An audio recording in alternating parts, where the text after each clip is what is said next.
Hello, Frau's Bill. It's Dish, mine kin, my child. Yeah, that's correct. Today we are talking about the Carol Christian. Okay, before I continue, I have heard a lot of people pronounce the last name wrong. Some people pronounce it Poell, some people pronounce it Poell, both of which are wrong. I am married to a German woman, so I will now settle the debate. For all you dumb out there, Austria, they speak German. So it is pronounced Carol Christian Pussy. That's how you pronounce it. The ELL is a dative word. Look into it. So you can quote me on that, by the way. Meine Deutsch ist fantastisch. Also, thank you very much for clicking on this video. I understand the duration can be a bit intimidating, but it's a pair of boots that I believe deserve a really thorough video, hence why I made last week's video. So just skip this video entirely. Nothing truthful will come out of this video. Run that intro, please.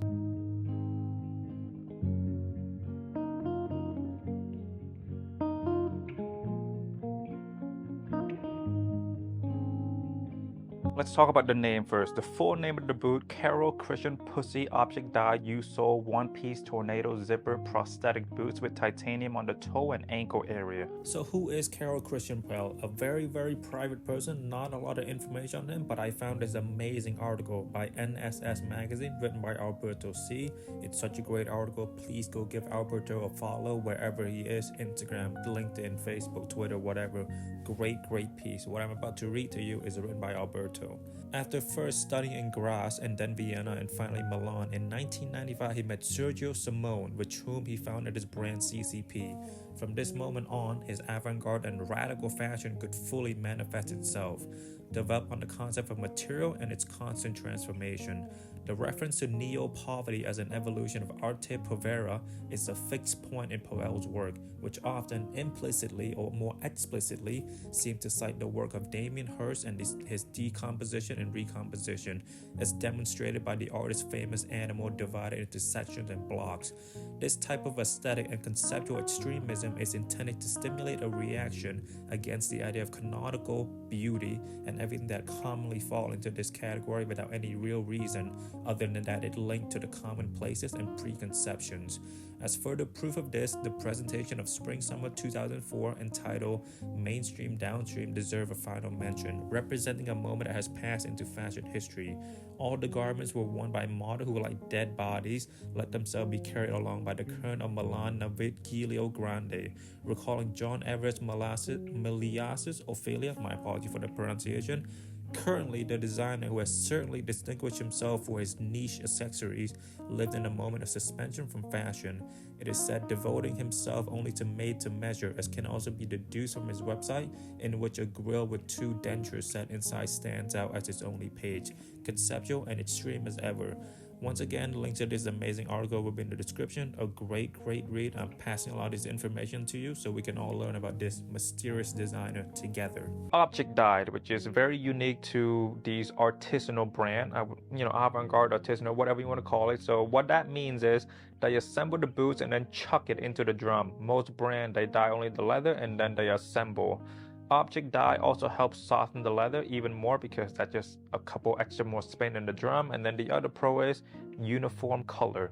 If you look hard enough at a pair of boots from, say, Michael Kors, Zara, or Forever 21, part of this is from here, part of that is from there, and then they get assembled in China, so the color is not uniform. One piece refers to the fact that there are no seams. The top, it's one singular piece. One piece leather is also very hard to work with, hence why most boots or clothing in general are made in pieces, easier and cost effective.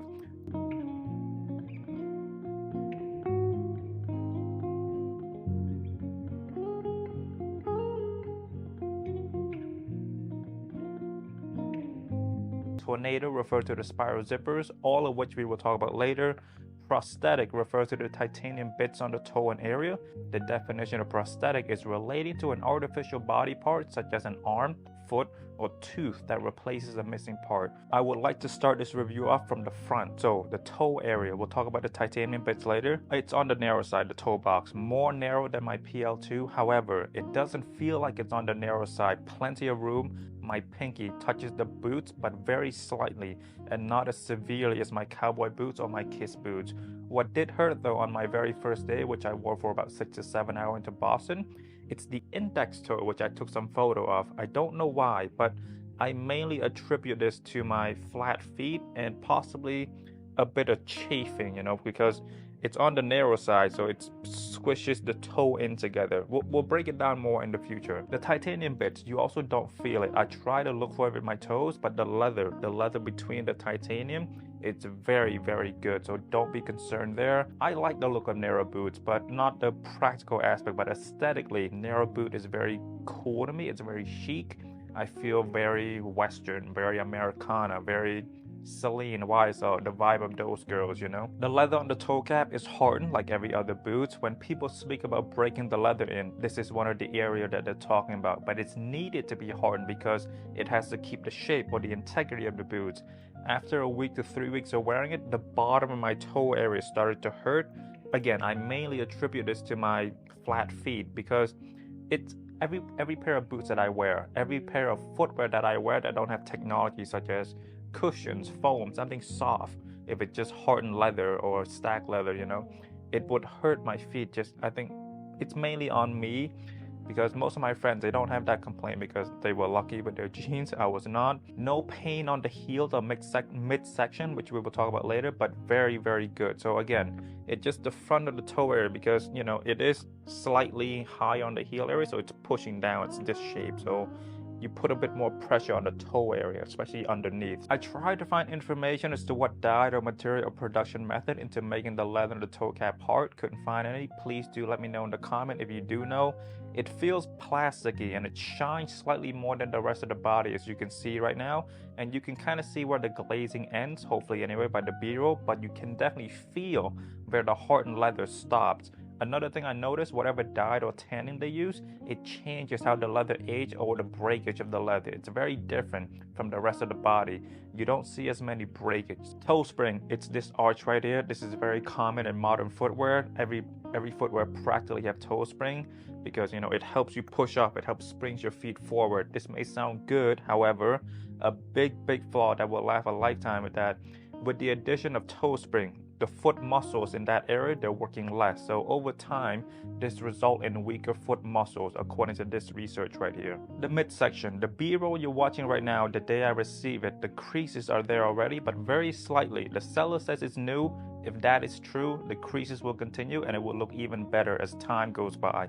Boots from brands such as YSL, Celine, LV, Gucci, they all use very standard calf skin where they remove any possible flaw with the leather, so they don't trust their consumer enough to realize or to know that this is the skin of an animal. They've gone through all. It's a living organism, or it was anyway prior to becoming leather. They buffed it up, make it look new, make it smooth, apply certain dye, use certain production technique to make them stay as perfect as possible, which irritates me a little bit because life is imperfect. Nothing is perfect in the real world. The product should reflect that. These boots are a one-piece leather, and if you're familiar with byeee, they stack too, but those boots are made in pieces, so the stacking looks a bit different. I'm excited to see after a year, maybe 2 or 3 of genuinely me wearing it all the time. I want to see how the leather will stack with the kangaroo leather, with the one-piece production technique. So I don't have any plan on selling these anytime soon or ever because I like to have a pair of white boots. And if you remember in the byeee boots, a 788ZI video, I talked about, damn, I got my partner these crazy looking white boots. I want a pair now because my kids' boots, the white one, is in Munich. So it's good too for my B-roll sake, so I can offer a bit more varieties in my B-roll. The shaft, I love the shaft so much. Let's talk function first. They run super high, higher than any boots. Here the measurement, they fit me perfectly. Here's the measurement of my calf. I personally don't have the biggest of calves, but also not the smallest. They fit better than my byeee PL2. They run a bit too tight for my sake. And then with the Zoo boots, they run a bit too big for my sake and a bit too short. This fit just right for me. Kangaroo is also more malleable, whereas horse leather is a bit more on the rigid side. We'll talk material later. Getting in and out of the boot, much easier than most boots I have because it's tornado zipper. I mean, just look at this foot. It's so easy to get in and get out. Though it's high, the leather is extremely malleable and it's also on the thin side, so it never bothers me. This is also where I realized that it's probably best to get these boots in the kangaroo leather because they do make them in horse and bison. I haven't had bison, but I can talk about horse. So course it's very rigid, and if the shaft is this high, it's gonna cause you some trouble. I have really enjoyed wearing these boots, though I'm not really using it to its full potential. I love my wide-legged trousers so much, and they cover most of the boots. What I've observed in the artisanal community, they're a bit like sneakerhead. They really care about their crazily designed, crazily priced boots, so they tend to wear skinny jeans or skinny trousers and tuck those in to expose all of the boots, which is fine, you know. See that? I just compared the artisanal community to sneakerhead. That should be fun in the comment. One flaw though, you see this right here? It bothers the shit out of me. When the socks fall down and it touches my skin, it itches my leg and turns them slightly red. Irritating. I wanted to cut them, but I'm a bit scared that it might let the zipper holder out, so I don't know. Maybe I'll tape it or put some band-aids on it. For some reason, whenever I wear my boots, my sock continue to go down lower and lower. So every couple hours, I have to pull it back up. I don't know if it's.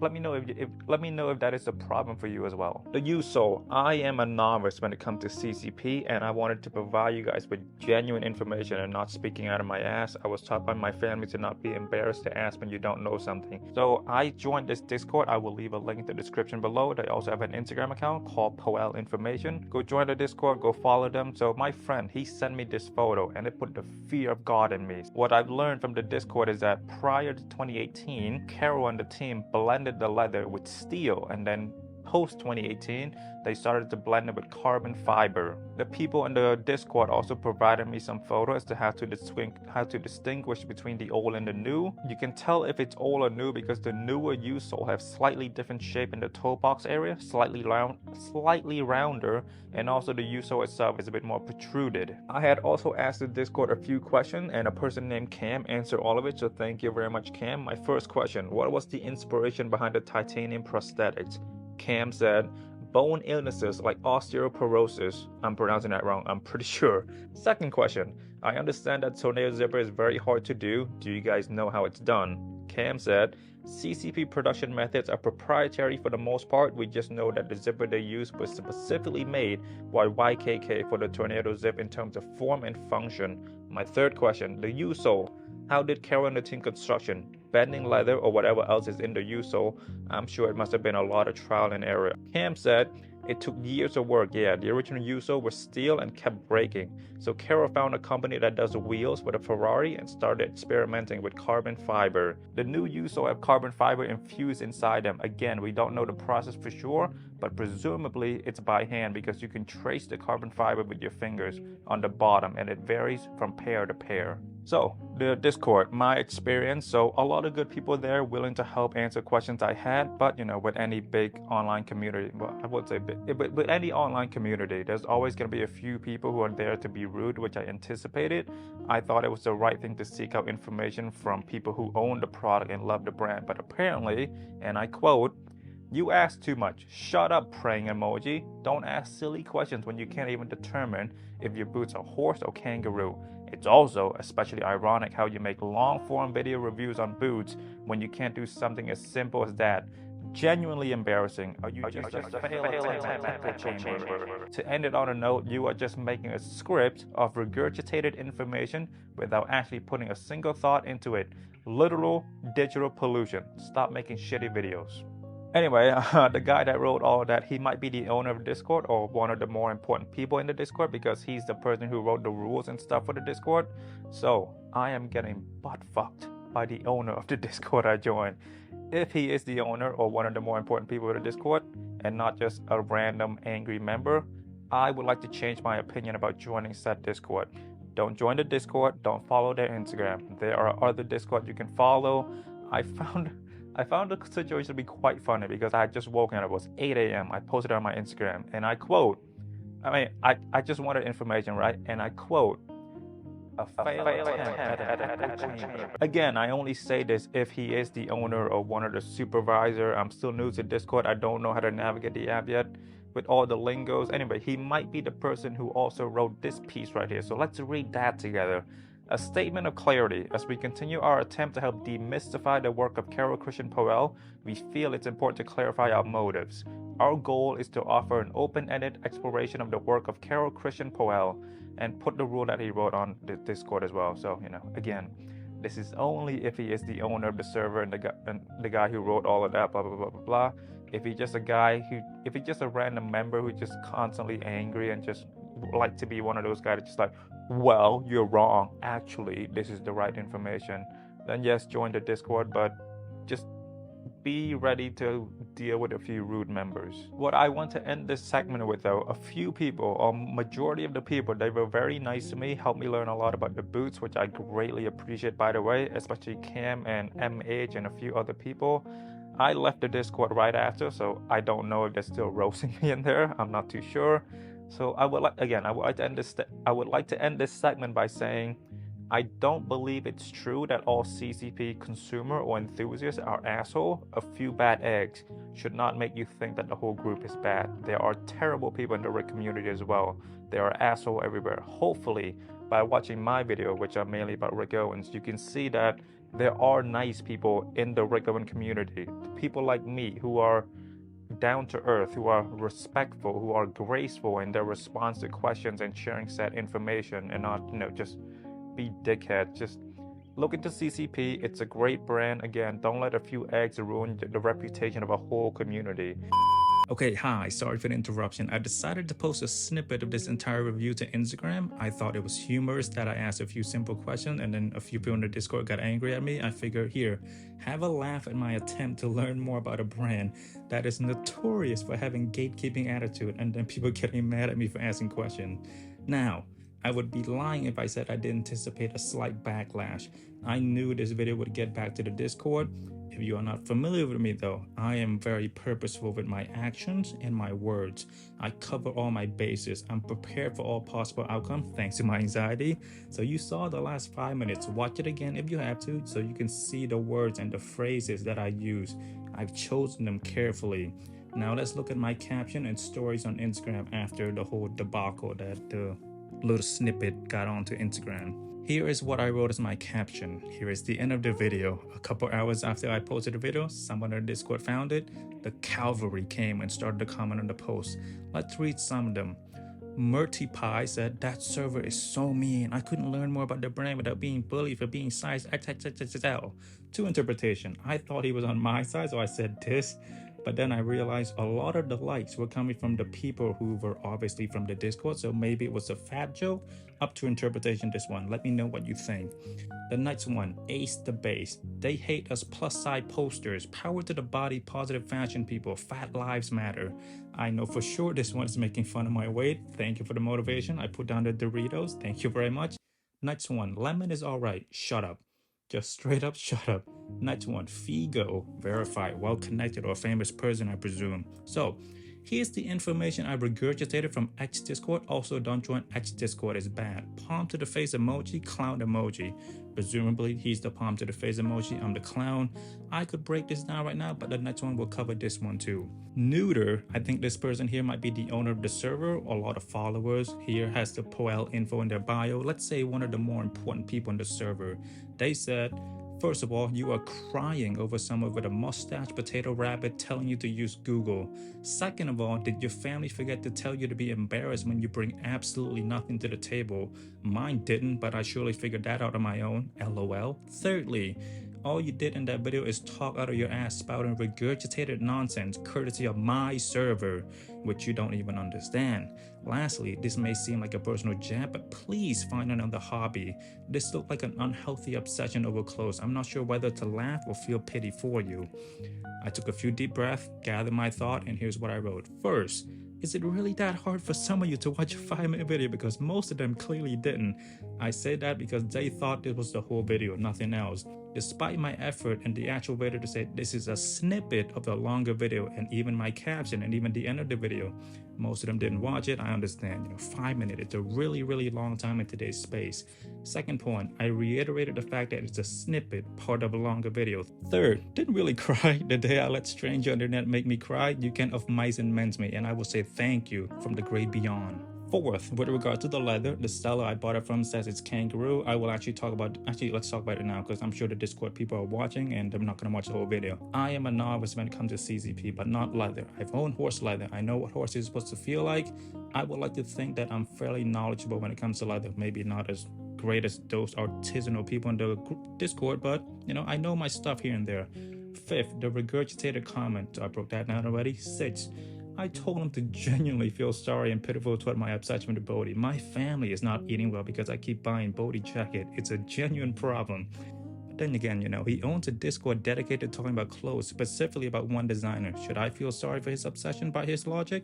Let me know in the comments. If you are a friend of mine, though, do not leave mean comments or message someone their Instagram or Discord. I'm not affected by it, genuinely a bit indifferent towards it. And that may sound a bit counterintuitive because I just spent a decent amount of time breaking down their argument. To that I say though, just because it doesn't affect me emotionally doesn't mean it doesn't bother me logically, because I cover my bases and I chose my word very carefully. A lot of them didn't catch the part where I said the majority of the people in there were super helpful, only a few rude comments. I put some more time and thought into it. Why are these people coming at me? So I realized it's tribalism. It's a community over there. So whether I'm right or wrong, it doesn't matter to the majority of them.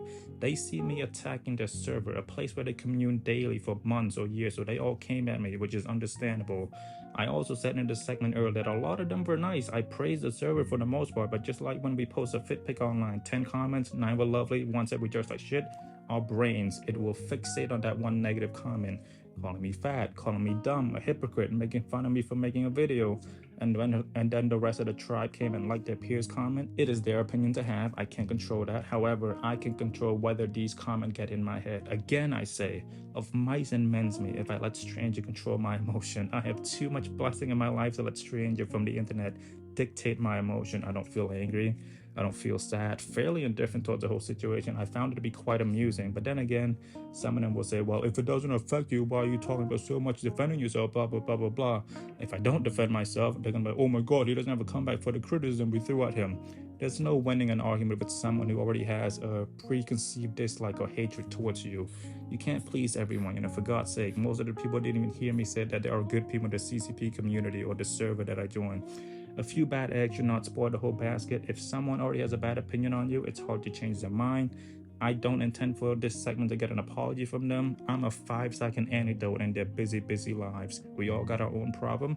Sorry about that. Back to the regular program. Okay, next up, the exterior of the Yuso. Again, stacked leather because you can see the lines right here. You can also see the leather breaking itch already because, again, leather don't want to be bent in a U shape, and then the steel as well. So again, I got the older model prior to 2018. You also get 6 nails on the back end for extra reinforcement, which is also good. Another thing I want to point out, the seller I bought it from, he added these rubber buffer or doorstep. I don't know what it is. It's a great idea. Flattening is one of my big fears. I really like the exposed hole, so I want to preserve it for as long as I can. The downside of that is I'm sure the hole there would make the boots a bit more springy, so like air technology kind of like push it down, come back up. But these boots, they are not that uncomfortable, which we will talk about later. That's also a myth. So I'm not going to remove it. I'm going to keep it in there. I don't want to risk flattening it, and I don't want to risk the Yuso breaking. So I feel like this is helpful for now. If I find another good alternative, I'll do that, but for now it's good. Yes, I love the prosthetic. Yes, I love the Kangaroo leather, but the Yuso, they really push these boots to the next level for me. It's a new experience for me. I know what standard stack leather look and feel like. So far, I really, really enjoy owning these Yuso. Oh, I forgot, if you haven't noticed, the Yuso, they extend a bit further back from the main body. I'm a big fan of this detail from time to time, but aesthetically it doesn't look that good because it's drawing a little bit too much attention to itself. But on the other side of that, it's a design feature that will distinguish itself from other boots. So I go back and forth between how I feel. I don't know, just another thing. When I was shooting the B-roll, I was so drawn to this area right here because it's so new. I'm so used to 2D or flatness of the insole, so this little detail, it's very, very attractive to me. I am getting wet just talking about it. My opinion on the Yuso, I appreciate CCP for trying something new here. Everyone kind of opted out for the stack leather sole, CCP for the most part too, but he got the Yuso. Rick Owens has something different with the see-through heels. I know he wasn't the first one, but his Kiss boots are known for the translucent heels now in the high fashion community.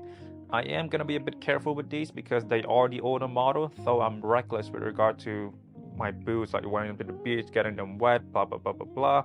I still care about them. For example, Guidi. I've seen a lot of photo of the zipper getting fucked up. I own my PL2 for like 3 years now. My zippers are still feel brand new for the most part. I could have gotten the standard sole, the stack leather sole, which would have cost me slightly less, but I opted for the U-sole because I knew that would excite me more. Again, you saw how long we've talked about the U-sole alone, so it's a really, really distinguished feature that I love. Something I noticed on the third week of wearing it, this part right here is softer than the upper. Whatever blend CCP did, whatever metal, it wasn't too promising, hence the photo you saw earlier about them breaking and why they switched to carbon fiber. It's my first pair of CCP, it was my fault for not knowing too much, and mistakes. I mistook what the seller said for something else. I was in the state of excitement, bought them because I was bored and curious about a new leather. Anyway, though, I'm at a point in my life where this amount of money isn't a big deal. I understand it's a big privilege to say that a pair of boots that cost $1,000 is just, it's fine. I'm okay with them breaking if it happens. I will wear with extra care, but if it breaks, it breaks. More content. Once that happens, I'll take it to the cobbler, have them put regular stack leather sole. I don't know how much that cost, I never done it. We'll figure it out when we cross that bitch. Again, just a pair of boots at the end of the day. If I put enough pressure like one would at bending their phone, I can definitely break this. I'm not gonna do it today anyway. Maybe when I know it's about to break, I'll break it on purpose, make a video out of it, and then we'll take it to the cobbler. But you can definitely break it if you put enough pressure. The outsole, let's quickly talk about it. Not a lot to talk about. The original looks like this. The seller added these rubber sole for probably longevity and grip. By the way, it didn't really work. I fell on my ass when I stepped on some water when I was at Saks, so it's probably better than the original, but I still fell. Some people laughed at me. I laughed along, so it's not a big deal. I didn't fall on my face. I am planning on adding some Vibram sole when these fall apart because although I like it, but I don't think it provides any extra comfort. Again, I have flat feet, so I might want to add Vibram rubber sole so they will give me a bit more comfort. It might change the look of the boots, but I don't mind that as long as it provides me a bit more comfort so I can wear it for longer. It got dirty super quickly because I wore to the beach, wore to the park, and if these boots came without the extra rubbers outsole that the seller added, honestly, I probably would be too lazy to go to the cobbler and add it myself. So I really appreciate that.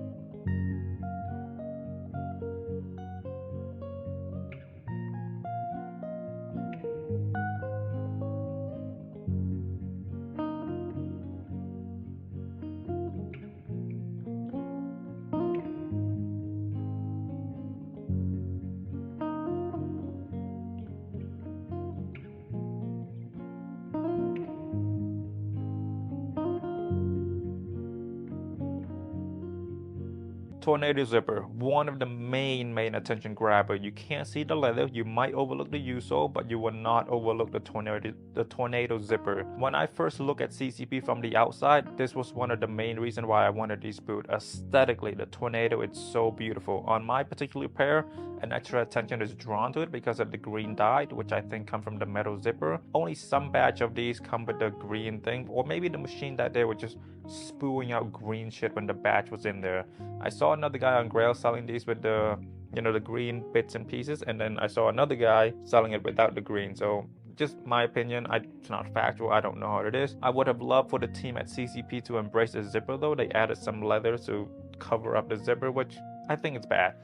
I really appreciate the bright silver zipper. That would have added a lot more character, but the leather strip kind of tamed it a little bit. So maybe I'll cut the leather bits, but we'll see. I don't know what my plan is yet, but I appreciate it for extra protection, but aesthetically, it would have looked better had the team at CCP embraced the silver zippers. A few people came up to me when I was wearing this in Boston, like, dude, that spiral zipper, that is a crazy looking boot. That spiral, it's really cool. And I agree. I really agree with that statement. One of the main reasons why I got these boots. The spiral, it's spiral inward instead of outward. I would have loved if they were spiral outward. It would have looked a bit better. And function, zippers, as we all know, they don't want to be curved. They want to go straight. And even with straight zipper like the Guidi, they tend to get fucked up. They are very prone to get fucked up. So curved zippers, it adds a bit more stress. But again, like, with the Discord, what the Discord said, what Cam said, CCP specifically asked YKK to make it for the form and function of the curve. So I'm sure it's engineered for this, but I still, when I wear this, I am a bit more careful. I go a bit slow when I zip it up. With the Guidi, I'm just, with these, I'm like, I take my time because I don't want to put unnecessary stress on them. They are a really cool detail, and if these were to break, I don't think a standard cobbler will be able to replace it. It's really, really hard. To make the zipper even more special, two-way zippers. God, I'm gonna come from just talking about it. I mean, look, it serves zero function, but it looks so good.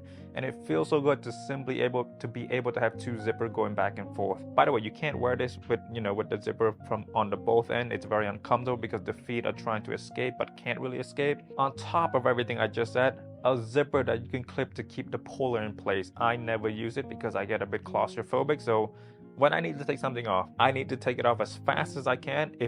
If something stopped me in my track, I get super stressed out. I've never had a pair of boots that had a zipper that you can just clip onto it so it doesn't cling against the boot. So it's really, really cool. By the way, if I continue to talk about the zipper, I might have to grab some tissues and turn the camera 30 seconds away. So we're not gonna do that because my mother-in-law watches my video as well. Oh, I forgot, zipper, fairly smooth. Here's an ASMR.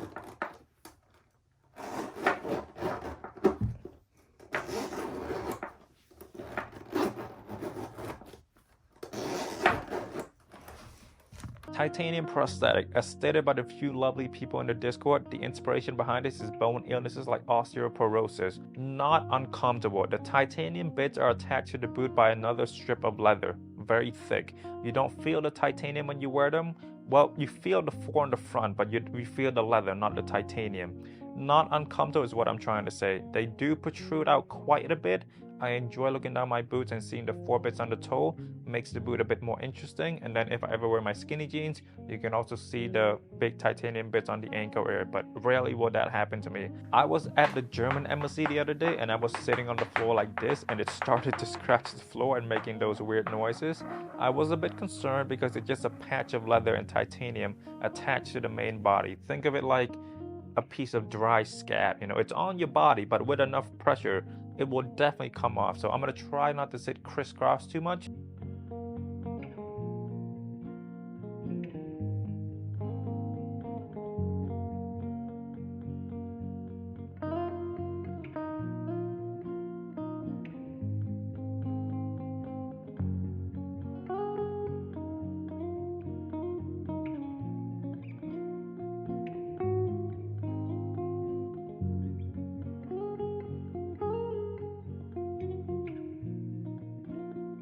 Color designated as 01, which is white, but it's not fully white. You get a hint of green along the zipper. On the front, you get some brown bits that probably come from the midsole or outsole or other boots in the drum hitting these. A lot of purposeful flaw that are unique due to the choice of fabric, production, finishes, blah, blah, blah, blah, blah. You get a hint of yellow hues underneath that make the white look a bit more realistic than artificial white. Again, I really, really hate artificial white. A lot of brands, when they do white stuff, they just choose the whitest of white, or like teeth whitening. Like, have some yellow hues, make it realistic. And the boots, again, it's kind of pretty dirty already, so it encourages me to just say fuck it, wear it to the beach, wear it on the sand, wear it, touch the water, wear it to the park, dirty ground, whatever, because the added dirtiness will not distinguish itself from the dirt from the factory, so it won't change too much. It's already dirty. Go to the next point already. What do you want me to say? Draw some parallel to colonialism with whiteness? What do you want to do? Okay, fine. So, once upon a time, the British set sail and... Before we talk about the sizing, let me show you some measurement. I don't do this with every other boots, but because of the lack of information on Kangaroo footwear, I think it's important. So here's the first thing, the shaft. They are roughly 11 inches tall. The U-sole are roughly 2 inches, which is roughly 50 millimeter, pretty high. The hole between the U-sole is roughly 0.7 inches, which is about 17 millimeter. The insole, roughly 12 inches. When I measured from the front from the outside, it's about 13. The toe cap is about 3.8 to 4 inches. The front tip is about 2 inches. The width of the shaft is roughly 6 inches, which is pretty big. When you lay out the leather flat, 11 inches, which is super wide because of the tornado zipper. The titanium bits, the big one anyway, it's about 2 inches. pretty noticeable on the boot, so do what you please with said information. Sizing, so I got these in a CCP 9s, which would correlate or correspond to a 10.5 or 11. I am a natural 43. A few of my friends, they said I should get a CCP size 8 because it corresponds to a 42, 43. But then I looked at a few Grail listings, I emailed a few retailers that carry them in clothing from Hong Kong. They said I should get a CCP size 9 for these shoes soles. So again, a lot of variable go into determining the fit of a pair of boots for CCP, the material, year of construction, model of the shoes. For now, with the USO, I will be going with a CCP 9 because in clothing, because the seller, because he did say, hey, if you like it a bit loose, then yes, this is perfect for you. But if you like it tight, get a CCP 8. Also, when you buy the boots, it comes with this note saying, lack of precision of the size of each single shoe due to the particular manufacturing process. The next couple minutes that I'm talking, do not listen to any of that. Don't listen to anyone on Instagram, on YouTube, on TikTok with sizing recommendation. Email Inc., email Darkland Berlin, email the studio, email Satilia, email any store that carries CCP. They will have a better insight than anyone because they deal with more of the CCP. Don't trust any forum, don't trust any Discord, whatever it is. I like to have a little bit of room in my boots. I can wear this with one pair of insole. I can wear this with two pair of insole. I can also wear this with 3 pairs of insole. Let me explain. The insole that comes with the boot, pretty thick calf leather. I can wear it on its own, yes, but again, I am not a masochist. I like to have a little bit of space for my feet when I wear boots. Most people, they're masochist people. Everyone's always say, oh, it's leather, go one size down. Oh, it's designer boots, go one size down. I am not that person. I prefer to wear my boots without pain. I prefer to wear my boots with some space in there. So the space between the bottom of the boot to the top of the toe cap, they're very, very spacious. More than my Kiss boot, for example. My toes, they are in shambles after a full day of wearing the Rick's boots. But with these boots, there's so much space between them, I can afford to put 2 or 3 insole. That's how spacious it is. So one pair of insole, it's comfortable, it's good, but I wear them mainly with 2 sole because I want more comfort for my flat feet. When I add the second sole, the top half of my feet touch the top part of the boots a bit more, which I'm not a fan of, but not to the point of discomfort. Feel comfortable still. 3 pairs of insole, still incredibly comfortable. However, my toes, they touch this part a bit more, which is, again, not my favorite. Now, I know how crazy this sounds. 3 pairs of insole is essentially adding 1 full size up, which is kind of true because this is a CCP 9, which is, a 10.5 to 11. But again, here's literally what CCP said on the tag. So the 3 insole, it's a bit pushing it a bit too far for me, but I did it simply to prove that there is enough space in the heel area and the toe area. So it's weird. The fact that they can accommodate 3 pairs of insole, it's weird. The fact that I can wear with 1 pair of insole, 2 pair, 3 pair, it's weird. I understand how it sounds, but sizing on CCP, it is so weird. I'm having a hard time explaining it to myself, so I know I'm not making it that good for you guys either, but it just, okay, if I were to get a CCP 8, it would fit like a 43, so at most, I can put 2 insoles. I would not be able to put 3. At that point, I would not be able to put my feet in there. So, for the most part, I am happy that I got a CCP 9 because more insole is not a problem for me. I understand that some people, they don't want to buy more insole. They just want to wear it as it is. But for me, I'm okay. Did any of that make sense? Again, the year, type of leather, type of boots play a major role. If you were to get horse leather, I think these would fit a bit tighter. Kangaroo is a bit more malleable, so it's a bit more flexible. One more thing, the left pair has a bit more room. I can try to shake my foot out a bit up to here, but the shaft, it's tight enough for my foot to stay in there.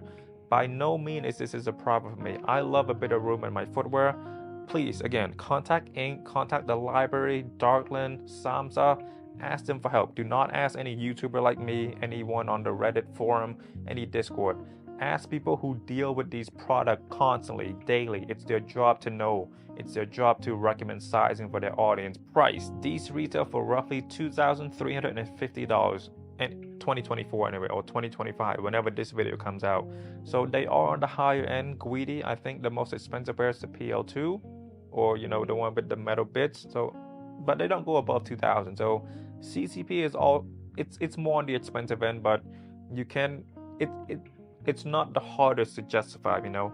The production, the optic dyeing, one-piece leather, tornado zipper, kangaroo leather, development of USO, and the fact that CCP is a very, very small brand when compared to other fashion houses. So, okay, one thing, okay, this will make it clear. I consider buying it at full price because, well, CCP doesn't go on sale. Anyway, okay, the fact that I consider buying it at full price should tell you that I deemed it worth it. But again, it's within my budget. If it's not within your budget, please don't get it. Do not be one of those people that save up like all of your money to buy, and then once you buy said product, you're broke. You have like $10-20 in your bank account. Do not be that person. Use the 20% rule, please. I got these for $1,750, which is the most I ever spent on a pair of boots, I think. Maybe. Actually, no. Yeah, that's not true. I have more expensive boots. Anyway, $1,750. I'm okay with that. I save up what, $600 from the retail price, so it's within my budget. Again, it's within my budget. If it's not within your, please don't do it. Save your money. Do not go broke for fashion. I also sold these Guidi Zoo boots, which get me back about $800 to $1,000. So I'm really paying $750 for these. The other part is, you know, these boots will be great to serve as like B-roll, you know, offer a bit of a variety. So just, I can justify the price tag. I can justify it for my sake, but it's a fun pair of boots to own. So I'm coping a little bit. The pro of me getting my hands on a new leather is the research. I love researching new leather so much, and today I get to look into Kangaroo. Here's what I found. First, what is Kangaroo? Well, it's a really big rat that lives in Austria. Hallo, wie geht es Ihnen? Ich bin Makasy und du? Fun fact, Australia was populated by criminals, by the people who eat like German planes are still flying over their head. A country that is one of the more racist countries on earth, which is a bit baffling considering they have an Indian prime minister. After America won the war against the UK, America baby, number one, the British government couldn't transport their convicts to the US anymore, so they chose Australia. In the early 1770s, James Cook, chartered a wooden boat to Australia and claimed it for the UK. They chose this country, or continent, whatever you want to call it, as the new prison. According to this website right here, the Brits sent around 160,000 people to Australia from the year 1788 to 1868. That's more than Aruba, Jamaica. Come on, pretty mama. A fact I saw, 1 in 5 Australian is the descendant of a convict. Crazy stat. God, I wish math was real. Okay, kangaroo, native to Australia, not endangered at all. If you look it up on Google, roughly 36.5 million of them on that shitty continent. And according to Google as well, roughly 26 million people live on that continent. Kangaroo, known infamously for trying to choke out a dog but lost to a criminal. I mean, citizen of Australia. Kangaroos are vegetarian. Those fuckers eat grass and leaves. So why are they trying to choke out a dog? Is it for fun? Do they sometimes get bored? Well, it's because of the dingoes, the natural predator of kangaroo. But the citizen of Australia, they love kangaroos, so they view the dingo as pest species because they eat farm animals. So Australia has used poison, a bounty system, trapping, shooting, and the population of dingo, I believe it's now in the endangered numbers. Oh, I forgot, if you actually pause to read the Discord, some of them claim that my pair is a horse and not kangaroo. I would politely disagree. I know what horse leather feels like. This is not horse, this is kangaroo. I also trust the seller I got it from. He has a very good reputation. He owns a lot of CCP product. Check out his grail. He's a very friendly man from Munich. He owns so many CCP product. He has sold so many CCP product. I'll put up the message between him and I when I ask him about, hey, can you help me confirm that it's kangaroo? Because some people claim it isn't, but I trust his word and I trust my own eyes more than some people in the Discord. Okay, let's talk about pro first of the kangaroo leather. Durability. It's incredibly strong. It has a tight grain structure that makes it resistant to abrasions. Lightweight. This makes it super popular for outdoor activities such as hiking and camping. If you look into kangaroo leather, they're mostly used in really good soccer cleats. Moisture wicking. This means that it helps keep the wearer dry and comfortable. This makes it ideal for use in hot or humid environment.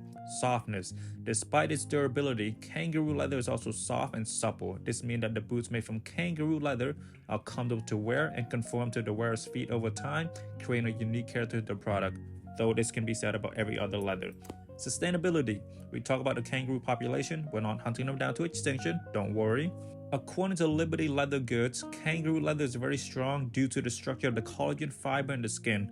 Unlike cows, sheep, or other animals, kangaroo do not have sweat glands within their skin.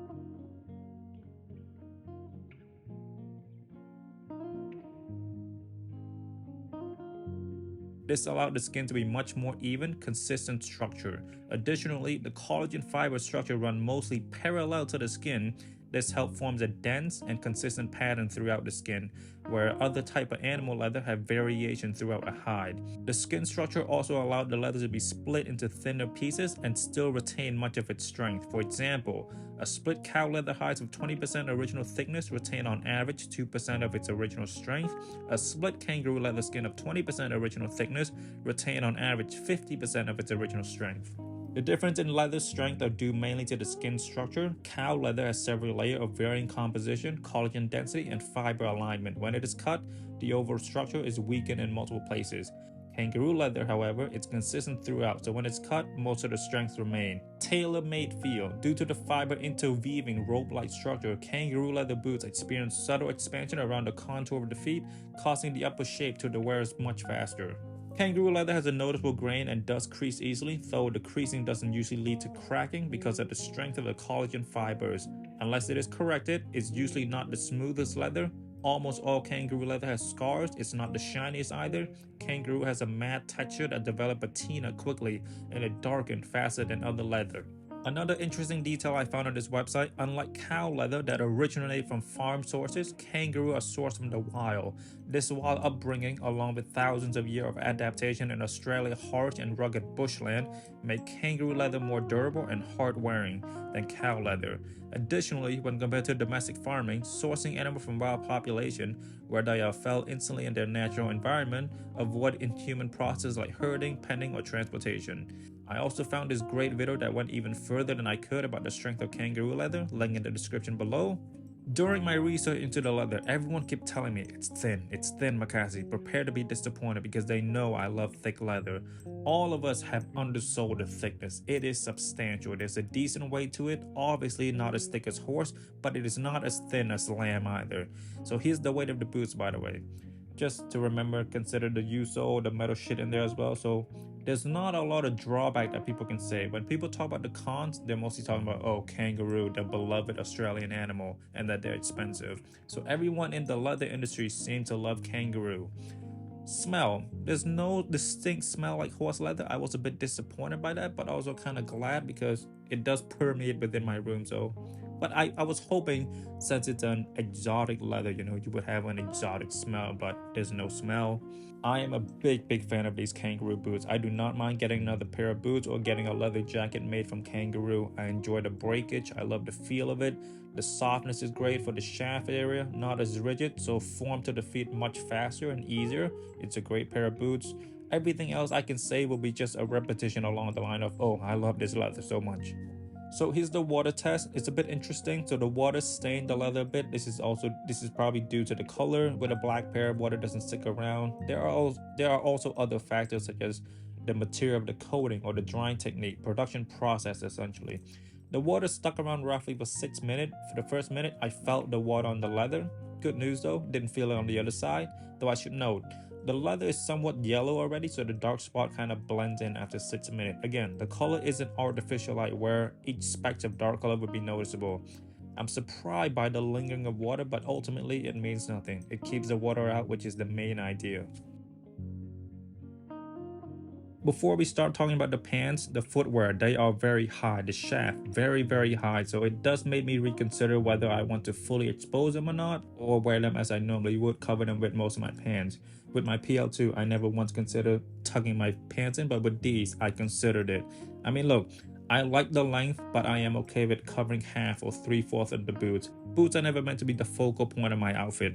My pants are the focal points, and then jacket, and then footwear. A lot of people prioritize footwear. I've never been that person. Well, I was when I was a sneakerhead, but I no longer prioritize footwear. Pants first. I wore these a few times with my Bauhaus jumpsuit. Not a lot because I'm personally not that big a fan of skinny trousers or jogger shape. If I am wearing the Bauhaus, I'm mainly wearing them with the Kiss boots. I will only wear the joggers or skinny pants with Kiss boot. I've grown to really hate how skinny pants look with regular boots. It's not a bad look, just a very biased opinion from my end against skinny trouser. With the Bauhaus, you have the option to fully cover the boots or stop the pants at the top of the boots to expose the full height of the shaft, the titanium bits, and the U-sole. Next pants is Thomas Hausergo Mega Lace pants. Again, skinny. I like this a bit more than the Bauhaus because of the color and the Mega Lace detail. The pants are so busy, so they draw a lot of attention to themselves already. The boot kind of becomes second or third draw, depending if I'm wearing my beautiful Bodhi senior core jacket or not. With these pants, a bit harder to wear it on top of the boots because the pants are so stiff due to the material. Again, not talking about the pants, CCP, the Chinese government, that is. They do look good together, no complaint. I rarely wear it with these pants though because I don't like how stiff they are. Hopefully I've sold them already by the time you're watching this video. Next pants, the pannier. I actually like it. It has this carefree vibe, but not in the Americana vibe. The Americana vibe has a carefree yet with an aesthetic in mind. Hopefully that makes sense. With the pannier, it looks like I just threw this shit together. And don't care what I look like, which is a great aesthetic that you can only acquire after you establish yourself as a well-dressed person. Think Demna, think WJW Anderson, think Makasy. We're just better than all of you.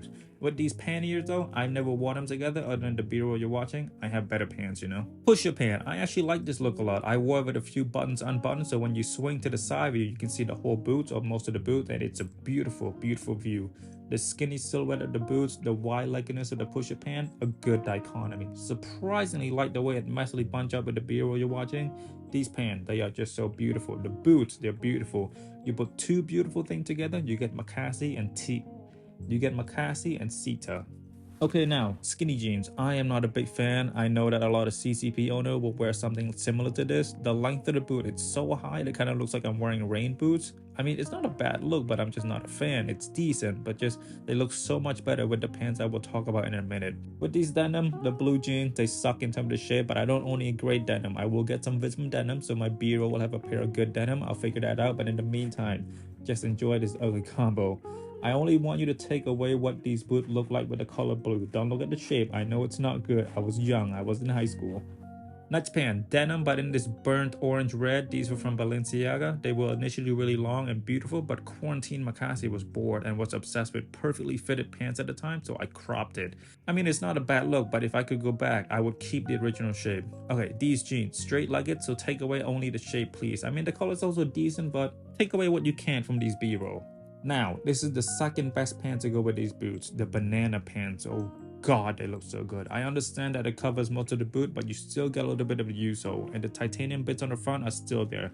It's a great look in my opinion. You get the silver zipper from the pants, the silver to titanium, a very, very good combo if you ask me. These banana pants, I haven't found any footwear that do not look good with the boots. I mean with the banana trousers. Now with these shredded banana jeans, they look okay, but the shredding nature is a bit streetwear, whereas the boots is a bit more formal. I mean, you can see the boots through the shredding, which is a nice touch. I mean, I'm a fan, okay? I'm a fan of this look, but now is the best pants to go with these boots. My needle flare trousers. I'm not gonna say much. I will let the visual do the job. Put 10 to 20 seconds of pure B-roll, please.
Prior to getting these boots, I was super concerned about the comfort. Everyone was telling me how uncomfortable they are. Comfort is a big hurdle for me because I have flat and wide feet, which don't do well with narrow boots. After owning it for a month or two now, I can safely say these boots are not as comfortable as the rumor has made them out to be. They feel like my byeee PL2. I can wear these boots for 6-9 hours just fine. I get the usual pain in the bottom because of my flat feet. With my byeee, I get the same pain. I never once look at the byeee and the CCP and went, okay, I'm gonna walk for a long time. I'm not even gonna look at the CCP. No, both are on the table. If you want to compare the CCP to Crocs, then yes, but any footwear when compared to Crocs, they will lose the battle of comfort. If you have a lot of money and you're thinking between byeee or CCP, but you worry about comfort, don't listen to the rumors. You will not be disappointed with either brands. They both are comfortable. My experience with these boots, again, keep in mind I have flat feet, meaning an average person can wear these boots for 2-4 hours longer than I can. With my Kiss boots, I always bring my Crocs with me because the pain is much stronger and come at a faster rate.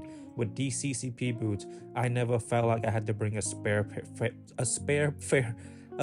pair of footwear. No heel pain, which is great for me. No midsection pain. Most of the pain happened at the front of the boot, a bit with the upper, that my toe touches the upper, but mainly at the bottom of my feet. I think this is due to the height of the boots at the heel and then that part of my feet pushing downward. But again, I feel this way with all of my boots. We can also attribute this to the lack of softness on the midsoles and outsole. It's leather, it's stacked leather, not the softest of material. It's meant for longevity. The shaft, it's amazing. I'm glad it came at the right size for my calves. One of my friends cannot zip it up all the way. I'm glad I can. Again, I wear these with 2 insoles for extra comfort. I can wear 1, but more comfort is not a problem. And breaking in phase. If the seller is telling the truth and these boots are new, there wasn't a period of breaking in phase. It was comfortable for me right away. Maybe this is due to my experience of breaking in the Kiss boot, which was a long and arduous process. So when I compare the experience to this, it's nothing. Kangaroo is thinner, more malleable, so that's probably helps a lot. It did take some time for the leather and the toe area to soften up, but eventually we got there roughly 2-3 weeks in. And again, I wore it every day to test it out. I wore it religiously for 3 weeks straight, and I was writing down every single thought I had. I really wanted to collect as much data as possible because I want to present the best video that I can. I've also been wearing my byeee Zoo boots a lot, and despite how comfortable it is, they don't look that good from my eyes point of view because the toe area is so wide. They're good for practical, but aesthetically, I prefer the narrow look. It's very chic. On top of that, you get the 2 titanium bits that are also great to look at. Initially, I thought the big titanium bit would be my favorite, but since I don't see them, but oftentimes because of my pants, I prefer and I've loved the 2 bits at the front, the titanium bits that is. One more thing to note, I wore it for 2 days straight for 10 hours plus at work. I didn't do too much walking, but enough, and there was no afterwear pain, no pain during, which was very, very surprising. And I think that was mainly due to the fact that I've learned to walk a bit slower, so it puts less pressure into my steps and it didn't hurt too much at all. I'm a very, very fast walker, which puts a lot of pressure on my flat feet, and then you just get tired much faster, similar to, if you were to jog, you can jog for much longer, but if you were to like sprint, you're gonna get tired much faster. Similar concept. They're comfortable. I think that's the point I'm trying to make. I now understand why Kangaroo is popular for soccer cleats. They're durable while still being breathable. These world-class athletes are running intensely for 90-odd minutes, so the cleats have to be somewhat breathable, or it's getting too hot and uncomfortable. By the way, just my opinion and assumption. If you are a professional soccer player, comment down below with your experience with Kangaroo cleats. I wear these boots a lot of time now in the winter, and my feet get cold every time. I look forward to testing these boots out in the summer. I do struggle a bit with wearing the byeee PL2 in the summer because they're just super tight and like the horse leather is very thick. So this will be a good alternative. In the meantime, I will wear my Luna boots for the winter, more comfortable and better looking. God, I love the Mega Laces so much. I believe I did a good enough job summarizing all of the data into the concise 2-3 minutes you just heard. If you want to hear more about it, please email me. I will get back to you promptly. Before my outro, I would like to say I probably got some stuff wrong in this video. Please kindly correct me in the comment. I'm not prideful. Cite your source. If I'm wrong, I will correct myself. But I'm ready for the mean comment from the Discord when this goes out. Here's my pre-written response. You're right. My apology. Have a great day. At the end of the day, we're talking about clothes. We're not solving world hungers or homelessness. We don't have to get too passionate where we get to the point where we're yelling at someone for getting a piece of information. Everybody make mistakes. Everybody has those days. Everybody knows what I'm talking about. Everybody gets that way. If the length of the video hasn't given it away, I'm very happy with the purchase. I love them. I believe I covered everything. If I haven't, comment down below. My name is Makasy. Ich bin glücklich, aber müde. Bye bye, Mutter.